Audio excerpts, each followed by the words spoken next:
For nearly 4 centuries, experts believed this painting had been created by a little-known Italian artist. However, in the early 20th century, after numerous studies, it was determined that this portrait had actually been painted by Leonardo da Vinci.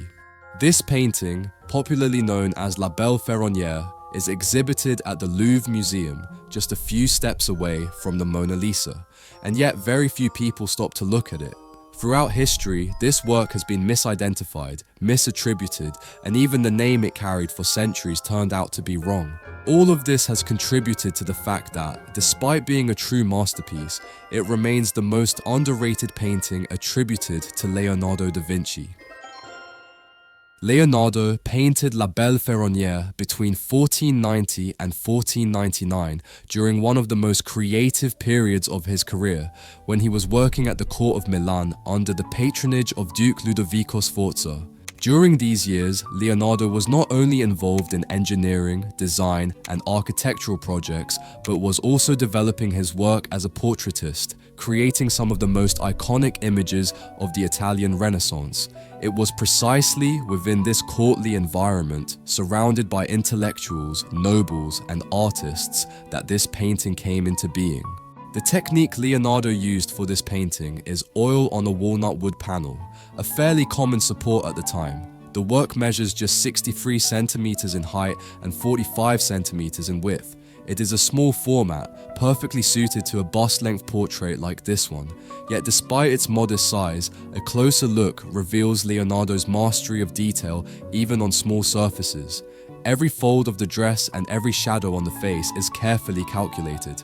Today, La Belle Ferronière is displayed at the Louvre Museum in Paris, in the Denon wing, the same section that houses La Gioconda. In fact, they are closer than you might expect, separated by only a few meters. The difference, of course, lies in the number of people who stop to look. While the Mona Lisa is undoubtedly the museum's biggest draw, La Belle Ferronière passes almost completely unnoticed. Now, unlike La Gioconda, where it has been confirmed that the woman portrayed is Lisa Gherardini, in the case of La Belle Ferronière, her identity remains an unsolved mystery. Over the centuries, several theories have been proposed, and although some are more widely accepted than others, none has been confirmed with absolute certainty. The strongest candidate is Lucrezia Crivelli, who was the mistress of Ludovico Sforza, the same man for whom Leonardo was working when he painted this work. Lucrezia was a lady in waiting to the Duke's wife, and according to historical records, Leonardo would have portrayed her at Ludovico's own request. Interestingly, Leonardo also painted another of his mistresses, Cecilia Gallerani, in Lady with an Ermine. So the idea that this painting represents Lucrezia is not entirely far-fetched. She had the status, the beauty, and the proximity to the Duke's inner circle to have been painted by Leonardo. But there are other theories. Some believe the woman could be Beatrice d'Este, the legitimate wife of Ludovico. This theory has its supporters, especially because Beatrice was a powerful figure at court and a major patron of the arts. There is even a supposed portrait of her in which some similarities can be observed. However, the clothing does not match that of the original painting. The final theory once again points to Cecilia Gallerani, the lady with an ermine, but at a later age.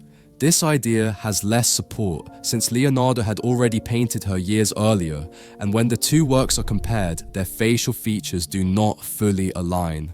Honestly, I'd love to read in the comments which theory you think is the correct one. Now, the title La Belle Ferronière was not given by Leonardo either. The first time this painting appeared with that title was in an 18th century inventory, when someone confused it with a completely different woman who was the mistress of King Francis I of France and who was popularly known as La Belle Ferronière, which in English would translate as the beautiful ironmonger's wife. That coincidence caused a misidentification that has endured to this day. So La Belle Ferronière is not really its true name. It is a nickname inherited from an entirely different legend, one that became attached to the painting purely through aesthetic association, reinforced by the delicate forehead ornament worn by the sitter, the Ferronière itself, which later viewers mistakenly connected to that unrelated story. But setting aside the mistakes surrounding its name and the theories about the sitter's identity, what truly makes this work special is its execution. Because when we look closely, on a technical level, La Belle Ferronière is a masterclass in Renaissance portraiture. The woman is depicted in bust length, in a three-quarter pose with her body turned slightly to one side and her face turned back toward us. The background is completely dark, which makes the figure stand out even more. This contrast between light and shadow does not only create depth, it also guides our attention toward the face. And if you look closely, there is a technical detail that often goes unnoticed but is truly remarkable: the reflection of the red color of the dress on the lower part of her cheek. It is a subtle reflection, almost imperceptible, but it is there. That small bounce of color reveals Leonardo's level of scientific observation, as he was not only a painter, but also an obsessive student of light, reflections, and optics. The hairstyle also speaks of the sitter's status. Her hair is carefully parted in the center and pulled back, covering the ears, something very typical of Lombard fashion in the 15th century. But what draws the most attention is the jewel on her forehead. It is a thin band, adorned with a precious stone placed right at the center. This is the famous Ferronière, the accessory that, by pure coincidence, would later give the painting its incorrect name. In its time, this ornament was a symbol of refinement among women, elegant but not excessively ostentatious. If we compare this painting with other works by Leonardo, such as Lady with an Ermine, the compositional structure is very similar. In both, we see a young woman, shown from the bust up against a dark background, elegantly dressed, with a face rendered in exquisite detail.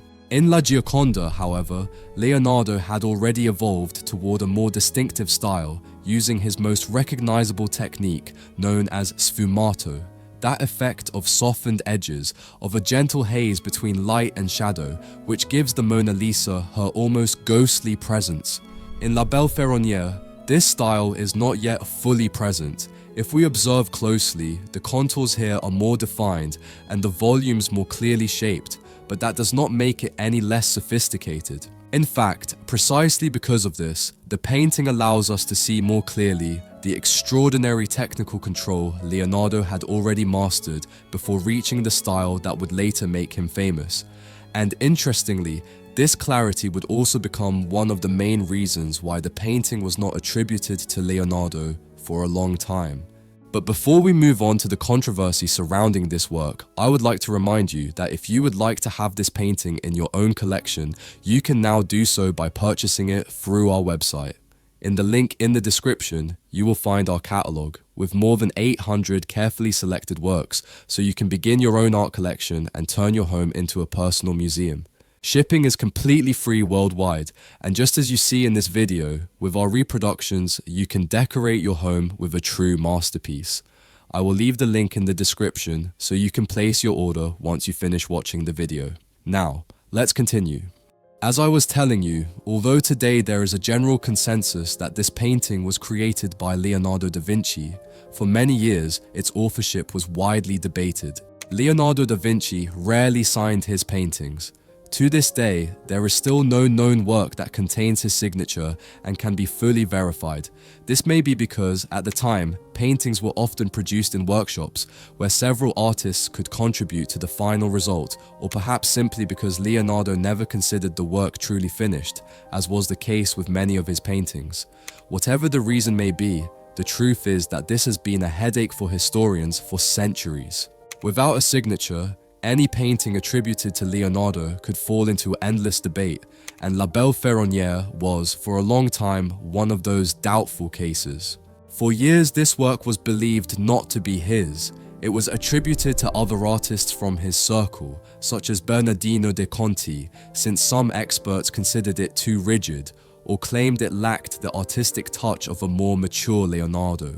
It was only thanks to technical studies carried out in the 20th and 21st centuries that its authorship began to be confirmed with greater certainty. Researchers analyzed the pigments, The white lid ground layer, identical to that used in other works such as La Gioconda, and even the type of wood used for the panel, which corresponds to the period when Leonardo was working in Milan. Infrared studies and reflectography also revealed changes made during the painting process, something characteristic of his working method. It was not until the year 2007 that La Belle Ferronière was officially included in the Louvre Museum's catalogue as an authentic work by Leonardo da Vinci.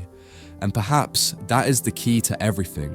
That prolonged uncertainty is probably the most powerful reason why this painting has been so undervalued, not because it lacks quality, nor because it fails to stand alongside his other works, but because for centuries no one knew for certain who deserved the credit. Thank you for watching this video until the end. As always, I would love to read your opinion in the comments. See you in the next video.